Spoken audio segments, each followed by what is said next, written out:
Hello दोस्तों, आज हम आपको इस वीडियो में बताएंगे कि महाभारत युद्ध में वीरगति को प्राप्त हुए योद्धाओं की पत्नियों के साथ क्या हुआ।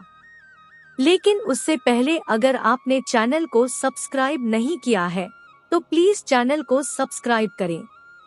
महाभारत युद्ध पौराणिक युग में लड़ा गया सबसे बड़ा युद्ध था, जिसमें लाखों की संख्या में योद्धा वीरगति को प्राप्त हुए थे। इस युद्ध की विभीषिका ने संपूर्ण भारतवर्ष को लगभग योद्धा विहीन कर दिया। कुरुक्षेत्र में भाग लेने वाले सभी योद्धा पुरुष थे, लेकिन दर्शकों, क्या आप जानते हैं कि युद्ध के बाद वीरगति को प्राप्त हुए सैनिकों की पत्नियों का क्या हुआ? आइए मिलकर जानते हैं क्या हुआ था महाभारत युद्ध के विधवाओं का। युधिष्ठिर का राज्याभिषेक। इस कथा का वर्णन महाभारत ग्रंथ के आश्रमवासी पर्व के 33वें अध्याय में पढ़ने को मिलता है। कथा के अनुसार महाभारत युद्ध के पश्चात पांडु पुत्र युधिष्ठिर का हस्तिनापुर के नरेश के रूप में राज्याभिषेक हुए। उसके पश्चात पांचों पांडव राजकाज के साथ साथ अपने ज्येष्ठ पिता धृतराष्ट्र, बड़ी मां गांधारी और माता कुंती की दिन रात सेवा किया करते थे। पांडवों की सेवा से धृतराष्ट्र और गांधारी धीरे धीरे अपने पुत्रों के शोक से बाहर आ गए। इसी तरह 15 वर्ष का समय बीत गया। तब एक दिन धृतराष्ट्र ने युधिष्ठिर से कहा, हे युधिष्ठिर, अब हम अपना बचा हुआ जीवन वन में बिताना चाहते हैं, इसलिए हमें जाने की आज्ञा दो। अपने ज्येष्ठ पिता की बातों को सुनकर युधिष्ठिर दुखी हो गए। परंतु विदुर के समझने पर उन्होंने धृतराष्ट्र सहित गांधारी, माता कुंती और विदुर को वन जाने की आज्ञा दे दी। उसके अगले दिन धृतराष्ट्र, गांधारी, कुंती, विदुर और संजय सन्यासी का रूप धारण कर वन को प्रस्थान कर गए। पांडवों का अपनी माता से मिलना। उसके पश्चात पांचों पांडव अब हर समय अपने प्रजा की सेवा में लगे रहते। पांडवों की सेवा से हस्तिनापुर की प्रजा तो खुशहाल थी, लेकिन अपने युद्ध में विधवा हुई स्त्रियों के शोक में अक्सर रोया करती थी, पर इसका आभास अपने राजा को न होने देती। कुछ समय पश्चात एक दिन पांडवों में सबसे छोटे सहदेव को माता कुंती से मिलने की इच्छा हुई। सहदेव ने अपनी इच्छा शेष चारों पांडवों से जाकर कहा।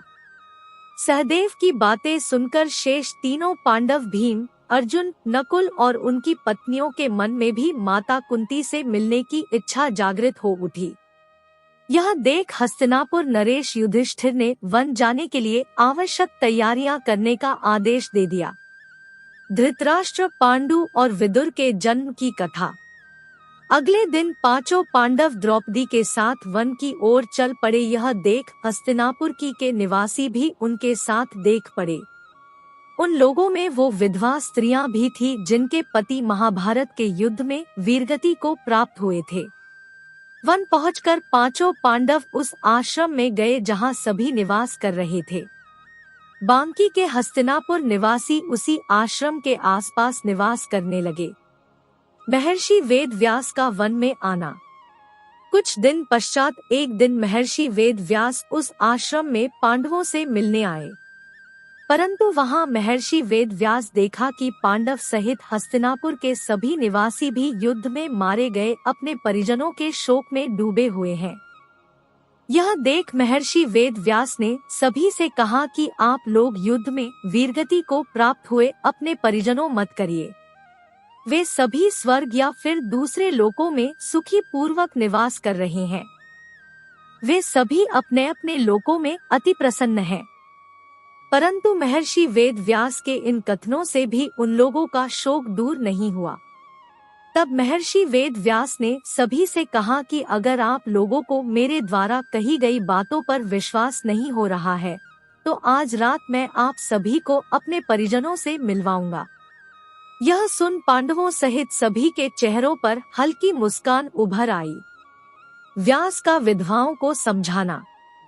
जिस आश्रम के आसपास सभी निवास कर रहे थे वह गंगा नदी के तट पर स्थित था। शाम को सूर्यास्त होने से पहले महर्षि वेद व्यास सभी को लेकर गंगा के तट पर पहुँचे। फिर सूर्यास्त के बाद उन्होंने अपने तपोबल से महाभारत युद्ध में मारे गए सभी योद्धाओं का आवाहन किया। महर्षि के आवाहन से सभी योद्धा एक एक कर गंगा जल से बाहर निकलने लगे। अपने मृत परिजनों को अपने सामने खड़ा देख पांडव सहित हस्तिनापुर के सभी निवासी खुश हो गए। फिर सभी ने अपने परिजनों से बात की।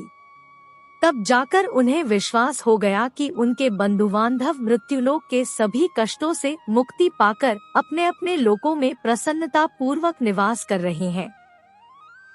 तत्पश्चात सभी के मन जो अपने परिजनों के लिए शोक व्याप्त था वह समाप्त हो गया।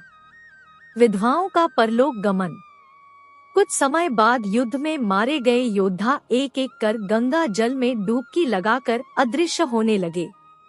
यह देख महर्षि वेद व्यास ने विधवा स्त्रियों से कहा कि जो स्त्रियां अपने पति के साथ उनके लोक जाना चाहती है वह गंगा के इस पवित्र जल में अपना जीवन त्याग कर जा सकती है। महर्षि के इतना कहते ही सभी विधवा स्त्रियों ने गंगा के जल डुबकी लगाकर अपने जवान को त्याग दिया और सभी अपने अपने पति के लोक चली गई।